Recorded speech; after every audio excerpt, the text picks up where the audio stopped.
नमस्कार बच्चों। आज हम कक्षा 8 में एक नया अध्याय आरंभ करने जा रहे हैं पुस्तक मैं और मेरा व्याकरण में से, जिसका नाम है पदबंध एवं उपवाक्य, यानी जिसे आप अंग्रेज़ी में फ्रेज एंड क्लॉज बोलते हैं। अंग्रेज़ी ग्रामर में आपने ये सारी चीज़ें पढ़ ली होंगी, इसे अब हिंदी में समझते हैं। अध्याय शुरू करने से पहले मैं आपको यहाँ एक बात बता देना चाहती हूँ कि आज हम केवल पदबंध की जानकारी प्राप्त करेंगे, उपवाक्य को हम डिस्कस नहीं करेंगे, ताकि आप स्टेप बाय स्टेप इसे समझ पाओ, क्योंकि दोनों चीज़ें एक साथ आपको कंफ्यूज भी कर सकती हैं, आप दुविधा में पढ़ सकते हो। इसलिए उपवाक्य जो है आप नेक्स्ट क्लास में पढ़ेंगे। आज हम केवल पदबंध की जानकारी प्राप्त करेंगे। चलिए पहले हम उदाहरण से ही शुरू करते हैं। यहाँ आप देख रहे हैं कि कुछ शब्द दिए गए हैं। जैसे हमने पढ़ा हुआ है कि जो स्वतंत्र रूप में होते हैं वो शब्द होते हैं, और जब इनका प्रयोग वाक्य में कर लिया जाता है तब वो पद कहलाते हैं। तो ये शब्द है रजनीश। अब रजनीश शब्द का हमने वाक्य में प्रयोग किया, रजनीश कानपुर जा रहा है। इसको अगर हम और विस्तृत कर दें कि कौन रजनीश, इसके बारे में जानकारी दे दें, तो ये बन जाएगा, ऐसा लिख सकते हैं हम, मेरठ वाला रजनीश कानपुर जा रहा है। जो रजनीश मेरठ में रहता है, ये उसकी खासियत हो गई। दूसरा, पिंजरा, शेर पिंजरे में बंद है। अब हमने पिंजरे पद शब्द का प्रयोग पद के रूप में वाक्य में कर लिया, लेकिन अगर हम पिंजरे को और डिस्क्राइब कर दें, पिंजरे का रूप और विस्तृत रूप में बता दें, शेर लोहे के पिंजरे में बंद है। पहले केवल पिंजरा था, अब हमने डिस्क्राइब कर दिया कि पिंजरा लोहे का है। पहले रजनीश जो था वो कानपुर जा रहा है, सिर्फ ये बताया था। फिर हमने रजनीश को डिस्क्राइब कर दिया कि मेरठ में रहने वाला रजनीश है, वो कानपुर जा रहा है। ऐसे ही तीसरा शब्द है जूता, पद के रूप में प्रयोग किया, नेहा ने नया जूता खरीदा।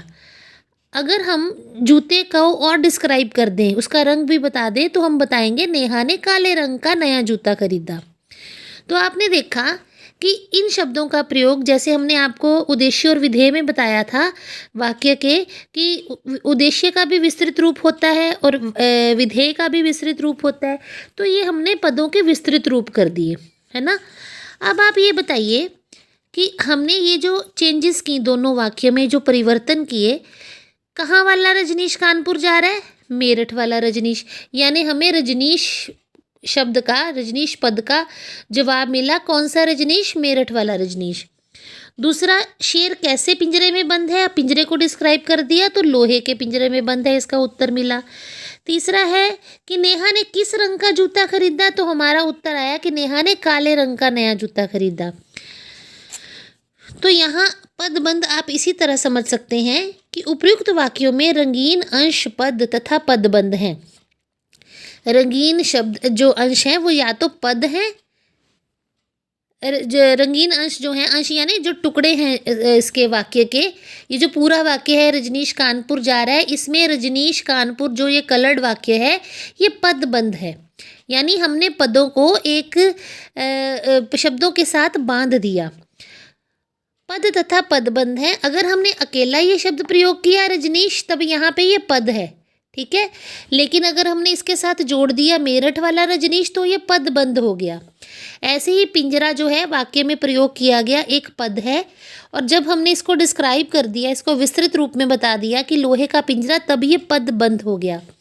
ऐसे ही जो नया जूता है, ये एक पद है। नया और जूता ये पद हैं जो वाक्य में प्रयोग किए गए हैं। इनको विस्तृत रूप से समझा दिया और पद इसके साथ जोड़ दिए, तो ये पदों में बंध गया, एक सेंटेंस का रूप ले लिया इसने, ठीक है। काले रंग का नया जूता, लोहे का पिंजरा, मेरठ वाला रजनीश, तो ये पदों में बंध गया, ठीक है। दरअसल वाक्य में प्रयुक्त होते ही शब्दों की स्वतंत्र पहचान समाप्त हो जाती है, ये आप पहले जान चुके हैं, और वे लिंग, वचन, कारक, क्रिया, सर्वनाम आदि के अनुसार अपना रूप परिवर्तित कर लेते हैं। पदबंध का शाब्दिक अर्थ है पदों में बंधा हुआ। जैसा कि मैंने आपको ऊपर बताया कि जो पद जो हैं वाक्य में पदों में बंध जाते हैं, वो पदबंध कहलाते हैं। ये वाक्यांश मात्र होते हैं। वाक्यांश का मतलब ये पूरा वाक्य नहीं होते, वाक्य के अंश होते हैं, वाक्य का एक टुकड़ा होते हैं, वाक्य नहीं होते। जैसे मेरठ वाला रजनीश, ये एक पदबंध है। जो पूरे वाक्य कानपुर जा रहा है, ये पूरा वाक्य है, इसका एक अंश है। मेरठ वाला रजनीश कानपुर जा रहा है। तो पूरा वाक्य तो ये हुआ। अब इसमें मेरठ वाला रजनीश एक पदबंध है। ऐसे ही शेर लोहे के पिंजरे में बंद है, ये एक पूर्ण वाक्य है, लेकिन उस वाक्य का एक टुकड़ा है लोहे का पिंजरा, एक पद बंद है, ठीक है, वाक्य का अंश है। ऐसे ही नेहा ने काले रंग का जूता खरीदा, ये एक पूरा वाक्य है, और ये जो ब्लू रंग के जो वर्ड्स हैं ये पद बंद है, वाक्यांश हैं, पूरे वाक्य का एक अंश है, ठीक है। ये शब्दांश मात्र होते हैं, वाक्य नहीं। पदबंध एक से अधिक पदों का योग होते हैं। यहाँ से फिर समझेंगे, जैसे रजनीश यहाँ पे एक पद था, पिंजरा यहाँ पे एक पद था, जूता यहाँ पे एक पद था, ठीक है। अब ये क्या हो गए कि ये अनेक पदों का योग हो गए। इसमें कितने पद आ गए? मेरठ वाला रजनीश, ये 3 पदों का योग हो गया। लोहे का पिंजरा, ये भी 3 पदों का योग हो गया। काले रंग का नया जूता, ये 5 पदों का योग यानी जोड़ हो गया, टोटल हो गया, ठीक है। तो ये बन गया पदबंध। अब अगर हम व्याकरण के आधार पर इसकी परिभाषा समझें तो पदबंध क्या हुआ? एक इकाई के रूप में व्याकरणिक कार्य करने के लिए एक से अधिक पदों का योग पदबंध कहलाता है। अब ये वाली जो परिभाषा है, इसे ये वाली बात तो समझने में काफ़ी आसान है कि एक से अधिक पदों का योग पदबंध कहलाता है। यहाँ आपको समझना है एक इकाई के रूप में, यानी एक यूनिट बन गई, पदों का एक ग्रुप बन गया है ना, जिसको हम एक ही यूनिट बोलेंगे। एक इकाई के रूप में व्याकरणिक कार्य करने वाले एक से अधिक पदों का योग पदबंध कहलाता है। अब इकाई क्या हुई?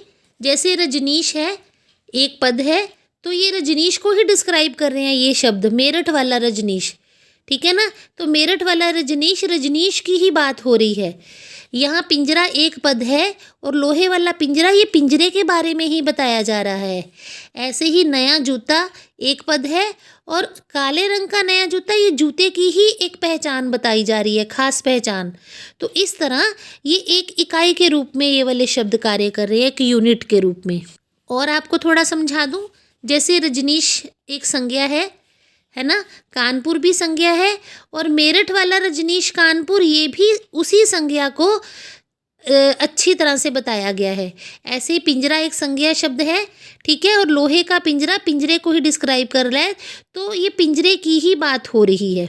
तो ये एक इकाई बन गई, एक यूनिट बन गई पदों की, यानी वाक्य में प्रयोग किए गए शब्दों की। अब हम पढ़ते हैं पदबंध के भेद कितने होते हैं।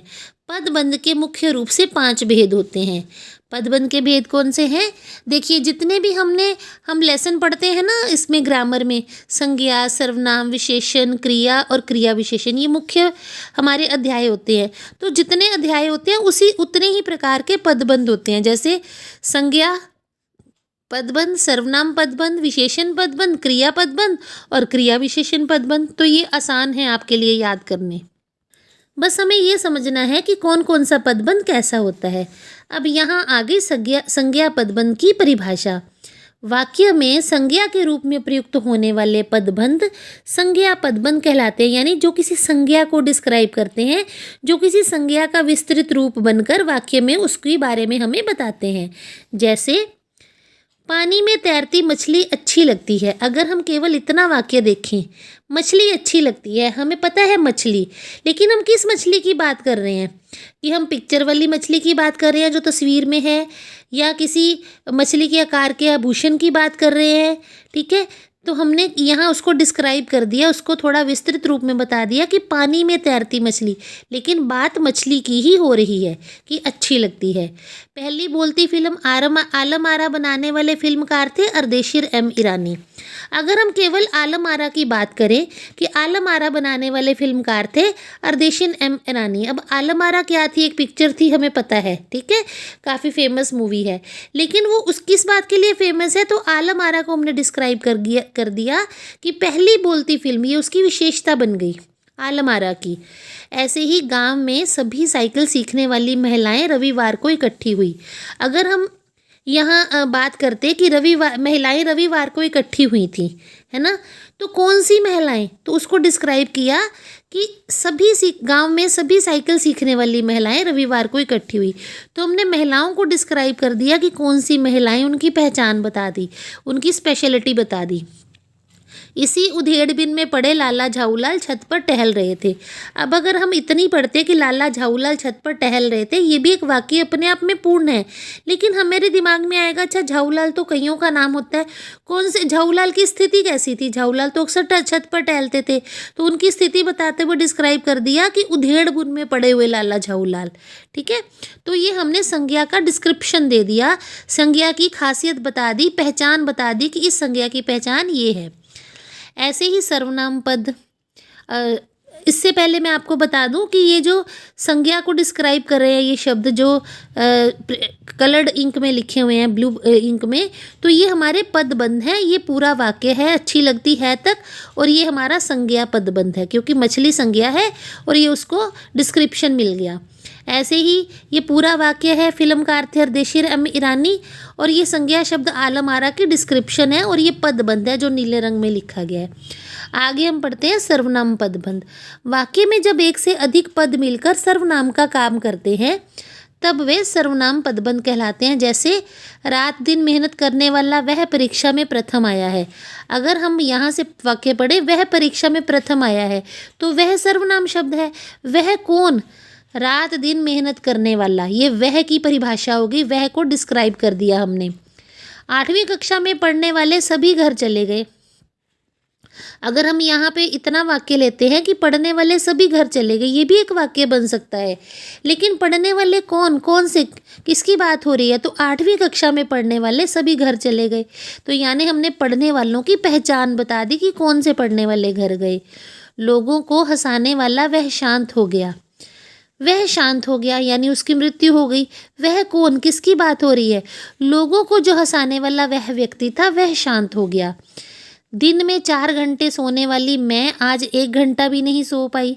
अगर हम इतना वाक्य लेते, मैं आज 1 घंटा नहीं सो पाई, तो आज स्पेशल क्या बात है कि मैं मुझ में क्या खास है? तो मैं की डिस्क्रिप्शन ये हो गई कि दिन में मैं जो 4 घंटे सोने वाली लड़की हूँ वो आज 1 घंटा भी नहीं सो पाई। तो इस तरह जिसमें सर्वनाम को डिस्क्राइब किया जाता है, जिन शब्दों में ये जो ब्लू इंक में रिटन हैं, प्रिंटेड वर्ड्स हैं, वो हमारे पदबंध कहलाए, क्योंकि ये सर्वनाम को डिस्क्राइब कर रहे हैं। वह, सभी, वह, मैं, तो ये सारे सर्वनाम के पदबंध हैं। अब आ गया विशेषण पदबंध। जो शब्द विशेषण का कार्य करते हैं उन पदबंधों को विशेषण पदबंध कहा जाता है। जैसे शरीर से मोटा बच्चा, हम यहाँ पे पूछते हैं कैसा बच्चा, ठीक है ना, तो हमारे पास जवाब आया शरीर से मोटा है जो बच्चा वह, क्योंकि बहुत सारे बच्चे खड़े हैं।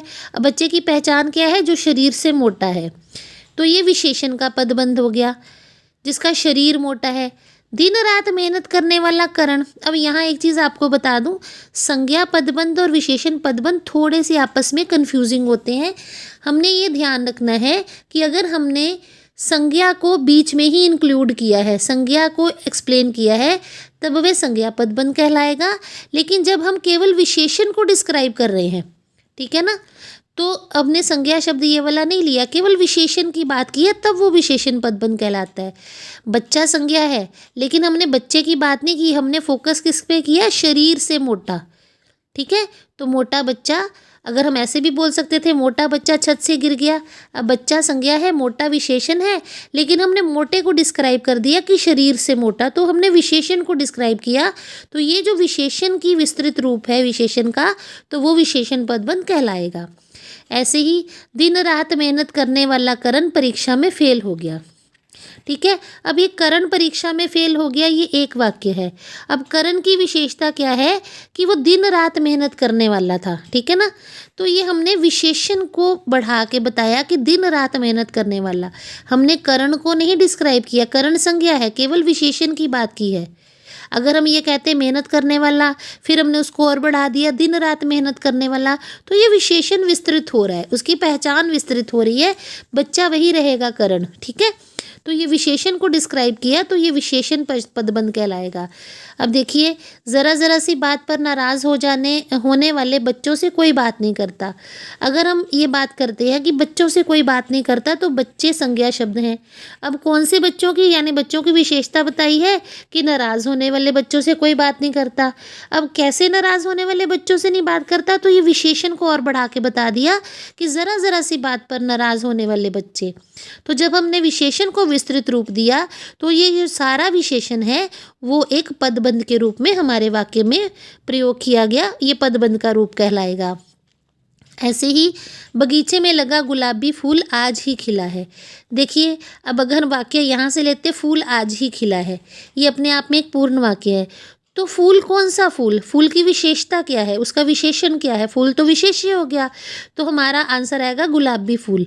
अब गुलाबी फूल बहुत सारे हैं, ठीक है, तो कौन सा गुलाबी फूल, तो गुलाबी फूल, गुलाबी रंग को और विस्तृत रूप में बता दिया, उसको प्रविशेषण लगा के, बगीचे में लगा फूल, यानी जब विशेषण का ही प्रविशेषण आपको याद होगा, जो शब्द विशेषण की विशेषता बताते हैं वो प्रविशेषण है। जब किसी विशेषण के साथ प्रविशेषण का प्रयोग किया जाता है तो वो विशेषण का विस्तृत रूप हो जाता है, ठीक है ना, जो संज्ञा की बात कर रहा है, तो वो विशेषण पदबंध कहलाएगा। इस चीज़ को आप ध्यान रखेंगे संज्ञा और विशेषण के पदबंध को डिस्क्राइब करते हुए। आगे आ गया क्रिया पदबंध, ये भी बहुत आसान है। वाक्य में क्रिया का कार्य करने वाले पदबंध क्रिया पदबंध कहलाते हैं। जैसे सबके मुख पर हवाइयाँ उड़ने लगी, क्या उड़ने लगी, हवाइयाँ, ये क्रिया की बात है, हवाइयाँ उड़ने लगी, है ना, तो ये क्रिया पदबंध हो गया। बेचारा पत्थर हमारे प्रहार से टूटकर खंड खंड हो गया, टूटकर खंड खंड हो गया, यानी जिसमें किसी क्रिया की बात हुई, किसी कार्य के होने की बात हुई, वो जो पदों का समूह है, पदों का जो ग्रुप है, वो पदबंध कहलाएगा, तो ये क्रिया पदबंध हो गया। पिताजी समाचार पत्र पढ़ रहे हैं, पढ़ रहे हैं, ये 3 शब्दों का समूह है और क्रिया की बात है, तो ये क्रिया पदबंध है। अगला हमारा आ गया क्रिया विशेषण पदबंध। हमारे पास क्रिया विशेषण की क्या परिभाषा है कि जो शब्द क्रिया की विशेषता बताते हैं वो क्रिया विशेषण होते हैं। संज्ञा की शब्द विशेषता बताने वाले विशेषण होते हैं और क्रिया की विशेषता बताने वाले क्रिया विशेषण शब्द होते हैं। तो क्रिया विशेषण पदबंध क्या हुआ, क्रिया विशेषण का कार्य करने वाले पदबंध क्रिया विशेषण पदबंध कहलाते हैं। जैसे ओस की बूंद मेरी कलाई पर से सरक कर तेजी से हथेली पर आ गई, ठीक है ना। अब हथेली पर आना ये क्रिया हुई है, आने की, लेकिन कैसे आई, अब ये क्रिया कैसे हुई, सरक कर तेज़ी से हथेली पर आ गई, यानी क्रिया बूंद के तेज़ी से सरकने की हुई, तो ये क्रिया की विशेषता बता रहे हैं। ये शब्द कैसे आई, सरक कर तेज़ी से आई वो बूंद, तो ये क्रिया की विशेषता बता रहे हैं, तो ये सरक कर तेज़ी से, ये क्रिया विशेषण पदबंध हो गया। ऐसे ही वे दोनों हिल हिल कर गाना गा रहे हैं। अब यहाँ क्रिया है गा रहे हैं, कैसे गा रहे हैं, गाना कैसे गा रहे हैं, क्रिया कैसे हो रही है, हिल हिल कर, है ना। तो हिल हिल कर ये 2 शब्दों का जो ग्रुप है, 2 शब्दों का जो समूह है, ये जो पद हैं दोनों, ये पदबंध कहलाएंगे। कौन से पदबंध, गा रहे हैं क्रिया के पदबंध, तो ये क्रिया विशेषण, क्रिया की विशेषता बता रहे हैं, ठीक है ना। वह ओस की बूंद धीरे धीरे घटी और आंखों से ओझल हो गई। क्रिया यहाँ क्या हुई, आंखों से ओझल होने की क्रिया हुई, कार्य हुआ आंखों से ओझल होने का, लेकिन कैसे ओझल हुई, तो उसका विशेषण क्या है, क्रिया कैसे हुई कि धीरे धीरे घटने से, तो धीरे धीरे ये जो शब्द का प्रयोग किया गया है, ये धीरे धीरे क्रिया विशेषण शब्द हैं, क्योंकि ये 2 शब्द हैं, पदों में बंधे हुए हैं, पूरे वाक्य में बंधे हुए हैं, तो ये क्रिया विशेषण पदबंध कहलाएंगे। अब हम शोर मचाते हुए आगे बढ़े तो एक ऐसे स्थान पर पहुँचे जहाँ कोई ना था। अब यहाँ आगे बढ़ने की क्रिया हुई है, ठीक है। हम कैसे आगे बढ़े, तो उसका विस्तृत रूप आ गया शोर मचाते हुए। तो यानी इन शब्दों ने क्रिया की विशेषता बताई है और इन शब्दों को हमने वाक्य में बांधा हुआ है, पदों में बांधा हुआ है, तो ये शोर मचाते हुए ये हमारा क्रिया विशेषण पदबंध कहलाएगा। उम्मीद है आपको ये सारी बात समझ में आई होगी। अब यहाँ पे एक चीज़ जो हमारे समझने वाली है, शब्द, पद और पदबंध में अंतर क्या है। शब्द भाषा की स्वतंत्र इकाई है, यानी अकेला ही होता है शब्द, ठीक है। इसका कोशीय अर्थ होता है, कोशीय मतलब हर शब्द का अपना एक अर्थ होता है। वाक्य क्या है? वाक्य में प्रयुक्त होने पर शब्द पद बन जाते हैं। ये भी हम पहले पढ़ चुके हैं, वही बात रिपीट हो रही है, क्योंकि वे वाक्य में प्रयुक्त होकर कुछ ना कुछ व्याकरणिक प्रकार्य करते हैं। यानी अगर मान लो एक शब्द मैं आपको बता रही हूँ कि मैंने आपको एक शब्द दिया, जैसे हमने पहली उदाहरण पढ़ी थी रजनीश, तो ये संज्ञा शब्द है, ठीक है ना। तो ऐसे ही अगर शब्द रजनीश की जगह मैं वह शब्द का प्रयोग कर लूँ कि वह मेरठ गया, तो वह जो है वो सर्वनाम शब्द हो जाएगा, है ना। गया शब्द जो है, गया यानी जाने की क्रिया है, अगर वो वाक्य में प्रयोग की गई कि रजनीश मेरठ गया, तो गया जो है क्रिया की भूमिका निभाएगा पद में, वाक्य में, ठीक है। इसलिए जो वाक्य में प्रयुक्त होने वाले जो शब्द होते हैं ना, पद बन जाते हैं। उसमें कोई संज्ञा की भूमिका निभाता है, कोई सर्वनाम होता है, कोई विशेषण होता है, कोई विशेष्य होता है, कोई क्रिया बन जाती है, कोई क्रिया विशेषण हो जाता है। तो ये पद जो होते हैं ना, वो व्याकरण की कोई ना कोई भूमिका निभाते हैं, व्याकरणिक प्रकार्य करते हैं। अब तीसरी बात आ गई, जब वाक्य में एक से अधिक पद मिलकर किसी व्याकरणिक इकाई का रूप ले लेते हैं, तब ये पदबंध कहलाते हैं, ठीक है। यानी संज्ञा को डिस्क्राइब करने वाले सारे शब्द संज्ञा की एक इकाई बन जाएगी, वो संज्ञा का ही रूप होते हैं, क्योंकि बहुत सारे पद होते हैं, इसलिए वो संज्ञा पदबंध कहलाएंगे। सर्वनाम को डिस्क्राइब करने वाले 4-5 शब्द जो हैं वो सर्वनाम की ही बात कर रहे हैं, तो वो संज्ञा सर्वनाम पदबंध कहलाएंगे। इसी तरह विशेषण को विस्तृत रूप देने वाले, जो विशेषण को ही डिस्क्राइब करने वाले जो बहुत सारे पद होते हैं जो वाक्य में बंधे होते हैं, वो सारे के सारे पद विशेषण की ही भूमिका निभाएंगे, वो विशेषण के पदबंध कहलाएंगे। तो उम्मीद है आपको ये अंतर समझ में आ गया होगा। इस जो परिभाषाएं हैं शब्द की, वाक्य की और पदबंध की, इसे आप 3-4 बार अपने हिसाब से पढ़ लीजिए। पढ़ते पढ़ते आपको इनका अंतर स्पष्ट हो जाएगा। आज की वीडियो हम यहीं पर ख़त्म करते हैं और लिखित कार्य भी मैं आपको साथ भेज रही हूँ। धन्यवाद।